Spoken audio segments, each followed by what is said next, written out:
Hello. My question is actually for the three of you. I was wondering what some of the challenges and sacrifices were in the acting career. What challenges and sacrifices we made? Yeah. You mean other than appearing with the other two people? What's that? Oh. That's a broad question. And come to think it's about a broad too. That was one of the challenges.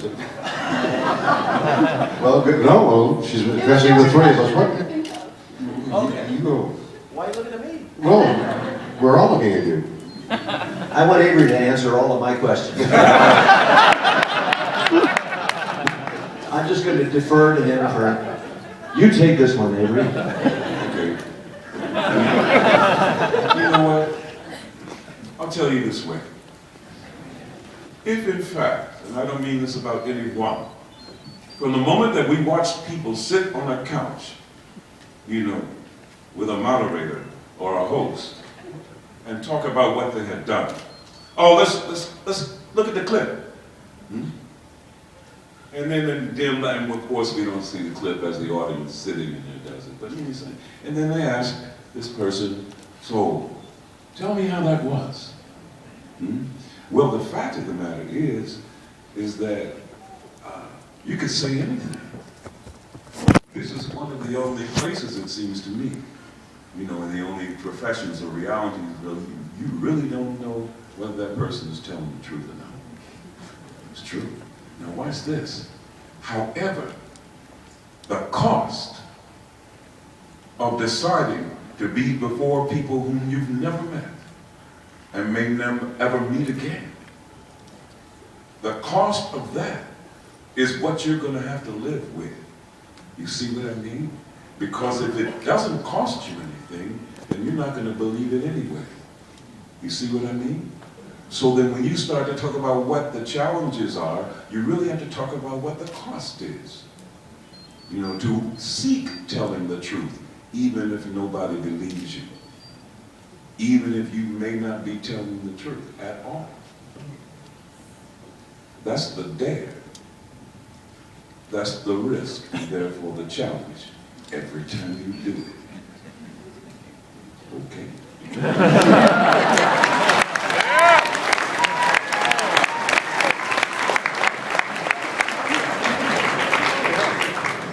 I gave up being a brain surgeon. And that's the truth. He gave it up twice. You really gave it up. Because they tried to pull him back in. Please, Mr. Shatner, please stay and be a brain surgeon. No, they I'm pulled talking me about... back in.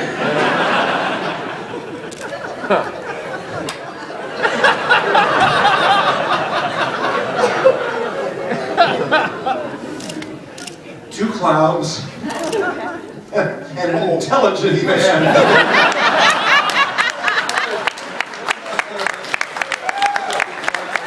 There's a play there somewhere. Like waiting for the clown. Oh dear. Well, it's your turn. Well, look, everything that Avery said, that I understood, I agree with. But actually, what Avery says almost always is very simple and very understandable. But you have to listen, which is not, we're not all good listeners anymore. I will say that the reward is the exchange. And people always ask me, what do you like more? Theater, television, movies? And I always say theater. Because the exchange, the shared moment that can never happen ever again, this moment right here will never be alive again on this planet.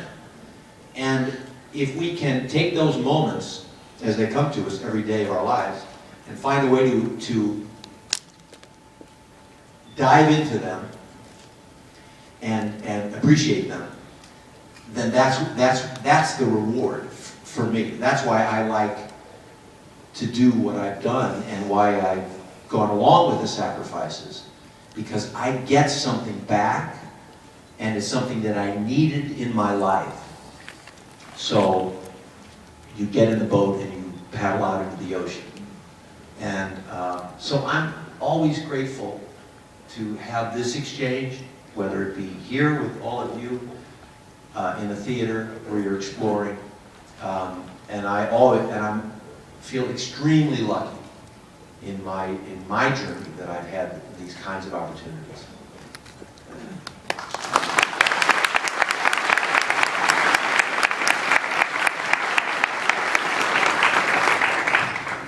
Hi, I just want to first of all say that I was watching Deep Space Nine one time, and my dad walks in the room, and he's like, Cap Sisko's doing something. He thought what Cap Sisko was doing in the episode was kind of dumb, and he's like, who is this guy? Whatever. And he didn't really care much for it, and then a couple months later, he realized something. He said, wait a minute, that's Hawk? No, Hawk was cool. Hawk would kick this guy's ass. So that's been like a debate for the last year of mine between my dad and I. Dude, this guy punched Q in the face. Yeah!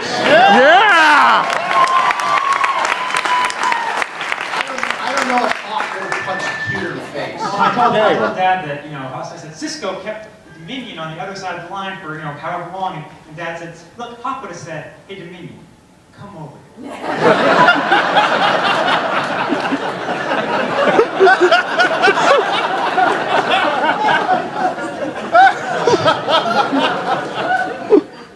So that's that story. But anyway, my question is actually for Mr. Shatner, because the other two of you guys, by the time you guys came on to Star Trek, it was kind of Star Trek already. But for Mr. Shatner, like when your agent handed you this thing, it was like, yeah, this TV show in space, and sure comes off a lot, whatever. Before Star Trek became Star Trek, before you even became part of Star Trek, what were your thoughts on what you were doing? Were you thinking, oh, this is just a silly thing, or how'd that go on? Well, I was asked to be in the second pilot, and they had made a pilot with Jeffrey Hunter, and it didn't sell to NBC, but NBC was intrigued enough with the idea that they wanted to shoot another pilot. So Roddenberry called me. I was not in Los Angeles, but I went to Los Angeles to see the pilot they had made. And I was intrigued by the pilot. I'd been fascinated with science fiction prior to that, and had read many of the authors that ultimately I met while doing the show. But I thought it was an intriguing show, and I thought maybe the execution of that pilot they took themselves a little too seriously, I thought. I mean, a group of people aboard a ship for years are not shaking each other's hands all the time and being very formal.